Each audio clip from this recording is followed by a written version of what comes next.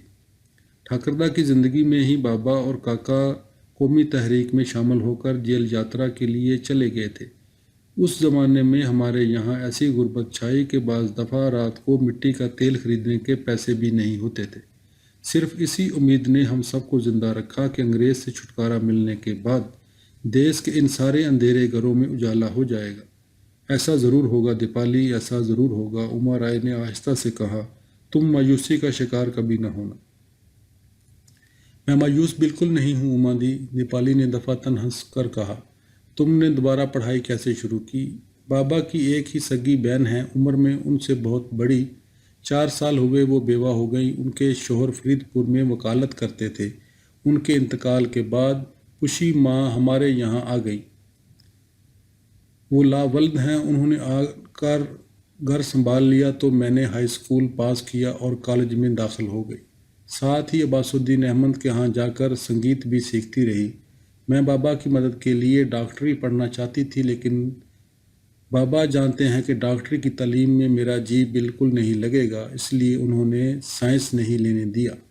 اب اس جولائی میں وہ مجھے شانتی نکیتن بھیج رہے ہیں۔ ان کے دوست پروفیسر مرتضیٰ حسین کا بھی سخت اصرار ہے کہ میں شانتی نکیتن چلی جاؤں۔ دیپالی نے پھر کلاک پر نظر ڈالی۔ تحریک میں کس طرح شامل ہوئیں اور اما رائے کے سوالات ابھی ختم نہیں ہوئے تھے۔ دیپالی پھر کھلکھلا کر ہنس پڑی۔ پھر وہ اسکول گرل گگلز، اما رائے نے غصے سے کہا۔ دیپالی نے گلے پر ہاتھ رکھ کر ہنسی روکی۔ اس کا قصہ بہت دلچسپ ہے اما دی۔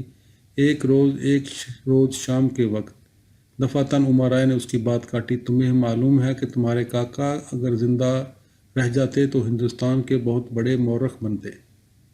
جی ہاں، میں نے ان کی کتاب کئی بار پڑھی ہے مگر سمجھ میں نہیں آتی۔ بابا کہتے ہیں ابھی میرے سمجھنے کے لیے وہ موضوع ہی بہت ٹھوس ہے۔ بنگال کی اقتصادی تاریخ۔ تم تحریک میں کس طرح شامل ہو گئیں؟ اما دیوی نے سوال دہرایا۔ پچھلے سال میں ایک روز شام کو برآمدے میں اکتائی ہوئی کھڑی اپنے بھائیوں کا انتظار کر رہی تھی جو رات کے کھانے سے ذرا قبل فٹ بال کھیل کر لوٹتے ہیں۔ پشنی ماں رسوئی میں تھی اور بابا مکتب بند کر کے نہانے کے لیے غسل خانے میں جا چکے تھے۔ اتنے میں برآمدے میں سے کیا دیکھتی ہوں، ایک مسلمان فقیر پھاٹک پر کھڑا ہے، ایک تارا لیے۔ مجھے اپنی طرف متوجہ کرنے کے لیے اس نے جن سے ایک تارا چھیڑا اور بڑی دل دوز آواز میں بادل گانا شروع کر دیا۔ پشی ماں فقیروں اور سنیاسیوں کو بڑی عقیدت سے دیتی دلاتی رہتی ہیں، اس لیے میں نے اسے آواز دی کہ پچھواڑے آنگن کی ڈیوٹی پر چلا جائے، مگر میری بات سن کر وہ جھپک سے برآمدے میں آ گیا اور کہنے لگا، ڈاکٹر سرکار سے ملنا چاہتا ہے۔ میں ابھی کوئی جواب نہ دینے پائی تھی کہ اس کی نظر اندر بیٹھک خانے میں لگی کاکا کی بڑی تصویر پر پڑ گئی اور اس نے جلدی سے کہا، اسے اس تصویر کی مدتوں سے تلاش تھی، اور میری گھبراہٹ اور احتجاج کی متعلق پرواہ کیے بغیر جٹ سے کمرے میں گھس گیا اور دیوار کے پاس جا کر بڑی محویت سے پورٹریٹ کو دیکھنے لگا۔ میں ہڑبڑا کر اندر گئی تو اس نے پوچھا، اس تصویر کی ایک کاپی مل سکتی ہے؟ اور پھر اطمینان سے کرسی پر بیٹھ گیا، اپنے جولے میں سے کچھ کاغذ نکالے اور چاروں طرف دیکھ کر بولا، تم کون ہو؟ دنیش بابو کی لڑکی ہو؟ میں ان کی بھتیجی ہوں، ان کی شادی نہیں ہوئی تھی، میں نے کہا۔ تو کہنے لگا، اچھا اپنے بابا کو بلاؤ۔ میری کچھ سمجھ میں نہیں آ رہا تھا، میں ایک دم بہت ڈر گئی اور پچھلے برآمدے میں جا کر بابا کو آواز دی، بابا جلدی آئیے، ایک عجیب سا فقیر آ کر بیٹھک خانے میں بیٹھ گیا ہے، جلدی آئیے۔ بابا تولیہ کندھے پر ڈالے جلدی سے باہر نکلے اور کمرے میں گئے تو وہ فقیر فوراً کھڑا ہو گیا اور چپکے چپکے ان سے باتیں کرنے لگا۔ بابا اسے دیکھتے رہے، پھر اداسی سے مسکرا دیے۔ میں دروازے میں سے اندر جھانک رہی تھی، انہوں نے مجھے آواز دی کہ چائے بناؤ۔ میں چائے بنا کر لے گئی۔ اب وہ اور بابا پرانے دوستوں کی طرح صوفے پر بیٹھے باتوں میں منہمک تھے۔ جب میں نے اس سے پوچھا کہ وہ کون ہے تو اس نے اپنا نام نور الرحمن میاں بتایا اور کہنے لگا، 22 سال میں اس کا تقیہ ہے۔ جب میں اس کا مطلب نہ سمجھی تو ہنس پڑی اور کہنے لگا، وہ ایک بنگالی ویکلی کا ایڈیٹر ہے اور کاکا کے متعلق ایک خاص نمبر نکال رہا ہے اور اس سلسلے میں معلومات حاصل کرنے آیا ہے۔ کاکا کے نجی حالات، ان کے پرانے مسودے، جیل سے لکھے ہوئے خط، پرانی تصویریں، یہی سب۔ مجھے اس کی جاڑ جنکار داڑھی پر بڑی ہنسی آئی کہ ایڈیٹر لوگ تو باول فقیروں کا حلیہ بنا کر ایک تارہ نہیں بجاتے پھرتے۔ پھر کیا ہوا؟ اما نے، جو اب بڑے غور سے یہ داستان سن رہی تھی، سوال کیا۔ تو بابا نے اس سے کہا وہ ساری چیزیں بکسوں میں سے تلاش کر کے اس کے لیے نکال رکھیں گے، اور اسے 2 دن بعد آنے کے لیے کہا۔ اتنے میں میرے تینوں بھائی آ گئے اور ایک عجیب سے مہمان کو اندر بیٹھا دیکھ کر کھڑکی میں سے جھانکنے لگے تو فقیر نے، یعنی نور الرحمن میاں نے، مجھ سے کہا کہ میں دروازے بند کر کے کھڑکیوں کے پردے گرا دوں۔ میں نے ایسا ہی کیا اور بچوں کو بھگانے کے لیے باہر گئی۔ اتنی دیر میں نور الرحمن میاں یعنی باول فقیر بھی ایک تارہ بجاتا باہر آ کر چھپک سے پھاٹک پر پہنچ گیا۔ ہمارے برآمدے اور پھاٹک کے درمیان زیادہ فاصلہ نہیں۔ 2 دن بعد وہ کاغذات اور تصویریں لینے کے لیے اسی وقت اندھیرا پڑے آیا۔ بابا کو کسی مریض کو دیکھنے کے لیے باہر جانا پڑ گیا تھا اور وہ ساری چیزیں میرے حوالے کر گئے تھے۔ فقیر پھر بڑی بے تکلفی سے بیٹھک خانے میں آ گیا۔ اس نے جلدی سے دروازے بند کر کے کھڑکیوں کے پردے گرا دیے۔ صوفے پر بیٹھ کر وہ مجھے اس طرح دیکھتا رہا گویا بہت محظوظ ہو رہا ہو۔ اتنا قصہ سنا کر دیپالی پھر کھلکھلا کر ہنس پڑی۔ اس قدر ہنستی کیوں ہو؟ اما نے ناگواری سے کہا۔ وہ بھول چکی تھی کہ اس عمر میں بات بے بات ہنسی کے فوارے چھوٹتے ہیں۔ سوری اما دی، تم نے اتنے دکھ اٹھائے ہیں پھر بھی اتنی مسرور اور بشاش ہو۔ امارا کے لہجے میں رشک کی تلخی کے علاوہ بڑی عجیب سی آزردگی تھی جو دیپالی نے محسوس نہیں کی۔ وہ اپنی بشاشت پر نادم نظر آنے کی کوشش میں مصروف ہو گئی۔ پھر کیا ہوا؟ اما نے سختی سے پوچھا۔ بس پھر میں نے بابا کا دیا ہوا بڑا فائل اس کے حوالے کر دیا اور وہ کہنے لگا کہ مجھے جو کچھ کاکا کے بارے میں یاد ہو اسے بتاؤں۔ میں نے کاکا کا ذکر کیا تو ایک دم رونے لگی۔ وہ بہت گھبرا گیا۔ خیر پھر اس نے جلدی جلدی نوٹ لیے اور اپنے رسالے میں میری دلچسپی دیکھ کر اس نے کہا کہ اگلے مہینے سے پرانا پلٹن کے فلاں مکان میں ایک سٹڈی سرکل قائم ہو رہا ہے، میں اس میں ضرور جایا کروں۔ میں نے اس سے کہا مجھے ایک باول گیت سکھا دے، کیونکہ میں نے عباس دا سے بہت سے باول گیت سیکھے ہیں، مگر یہ والا باول جو وہ گا رہا تھا میں نے کبھی نہیں سنا تھا۔ اس نے کہا آج تو دیر ہو جائے گی، اگر میں اجازت دوں تو وہ کل شام کو اسی وقت آ سکتا ہے۔ میں بے حد خوش ہوئی۔ چنانچہ وہ تیسرے روز بھی آیا۔ اما دیوی نے آنکھیں بند کر کے سپاٹ آواز میں کہا، جی ہاں اما دی، اور میں نے حسب معمول جلدی جلدی دروازے بند کیے اور پردے گرا دیے۔ مجھے بڑی ہنسی آ رہی تھی۔ اس نے مجھے باول گیت سکھایا اور مجھ سے بھی 2-3 گانے سنے، اور کہنے لگا کہ وہ ریڈیو پر ہمیشہ جب موقع ملتا ہے تو میرے گانے ضرور سنتا ہے۔ بہت ہی سویٹ فقیر تھا اما دی، میرا مطلب ہے فقیر نہیں، نور الرحمن میاں۔ بابا اتفاق سے اس روز بھی باہر گئے ہوئے تھے کیونکہ ان کے مریض کی حالت خطرناک ہو چکی تھی۔ خیر جب وہ واپس آئے تو میں نے ان کو بتایا۔ وہ اچانک ایک دم اداس ہو گئے اور کہنے لگے، دیپالی، اپنے عزیز و عزیز جان بھائی کا بلیدان دے چکا ہوں، اب تم تو اس خطرناک راستے پر نہیں چلو گی۔ میں نے دل میں کہا، ماں مجھے معاف کر دینا، میں بابا سے جھوٹ بول رہی ہوں، اور میں نے بڑی صفائی سے جواب دیا کہ میں اس راستے پر ہرگز نہیں چلوں گی۔ وہ مطمئن ہو گئے۔ اس کے بعد نور الرحمن میاں ایک مرتبہ اور آئے تھے رات کے وقت، یہ بتانے کے لیے کہ وہ کہیں اور جا رہے ہیں۔ انہوں نے جاتے جاتے مجھے ایک مرشدی گان اور ایک دریا پتی کا گیت بھی سکھا دیا جو میتھلی میں ہے۔ دیدی، میں اگلے مہینے بابا کے ساتھ کولکتے جاؤں گی اپنے گانے ریکارڈ کرانے۔ وہاں وہ مرشدی گان اور ودیا پتی کا گیت بھی ریکارڈ کرواؤں گی، آپ کو سناتی، مگر اب بہت دیر ہو جائے گی۔ ماں 10 بج گئے۔ بہت خوب، اما دیوی نے کچھ اور سوچتے ہوئے بے دہانی سے جواب دیا۔ مگر وہ رسالہ تو شائع ہوا نہیں اور نور الرحمن میاں بھی غائب ہو گئے۔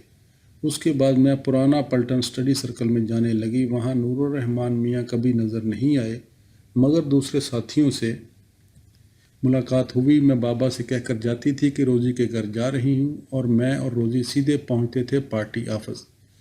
جب سے میں ہمدرد کی حیثیت سے تحریک میں ہوں اور تھوڑا بہت کام جو مجھ سے بن پڑتا ہے کرتی رہتی ہوں۔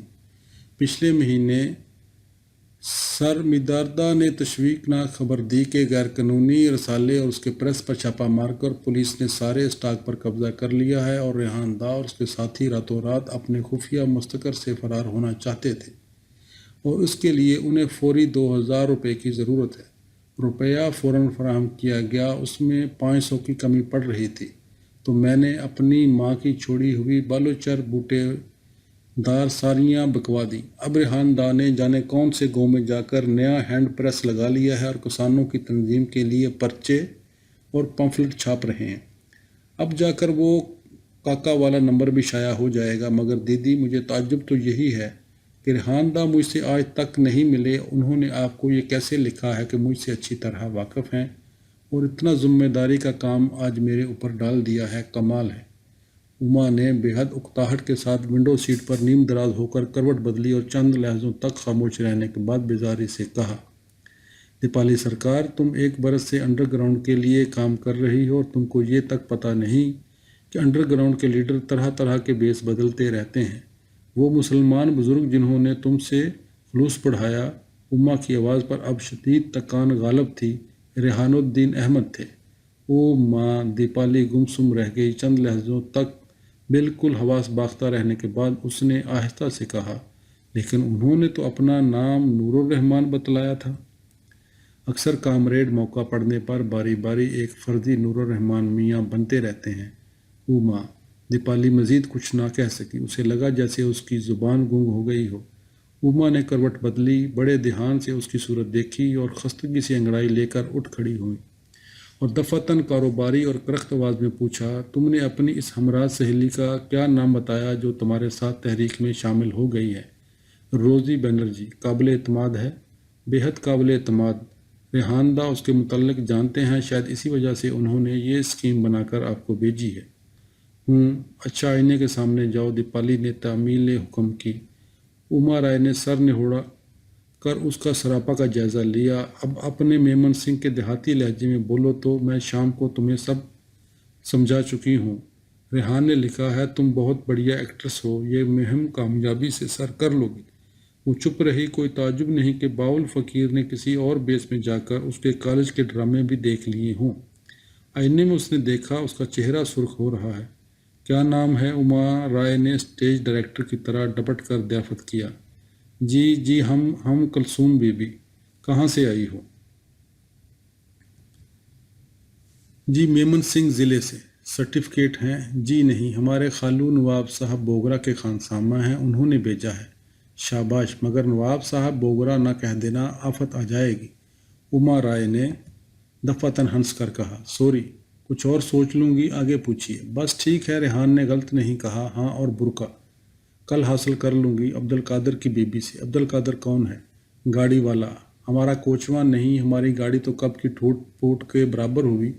بابا نے اسے ہمارا شاگرد پیشہ دے رکھا ہے، مجھے کہیں جانا ہو تو بڑے خیال سے لاتا جاتا ہے۔ جولی گڈ، فائن۔ اوہو، بہت رات ہو گئی، بابا سے کیا کہہ کر آئی تھی؟ بابا روزی اور جہاں آرا کے گھر سے میرے دیر سے لوٹنے پر کچھ نہیں کہتے اور ہمیشہ وہاں کا ملازم مجھے گھر پہنچاتا ہے۔ ڈھاکے میں میری یہی 2 عزیز سہیلیاں ہیں، اما دی، ان کے علاوہ اور کسی کے گھر نہیں جاتی۔ رائٹ۔ اما نے برقی گھنٹی کا سوئچ دبایا۔ یہ بھی اچھا ہوا کہ یہاں سب لوگ اس وقت کلب گئے ہوئے ہیں۔ سیزر نے بند دروازے پر دستک دی۔ اما دیوی نے آگے بڑھ کر چٹکنی کھولی اور جھک کر سیزر سے باتیں کرنے لگی۔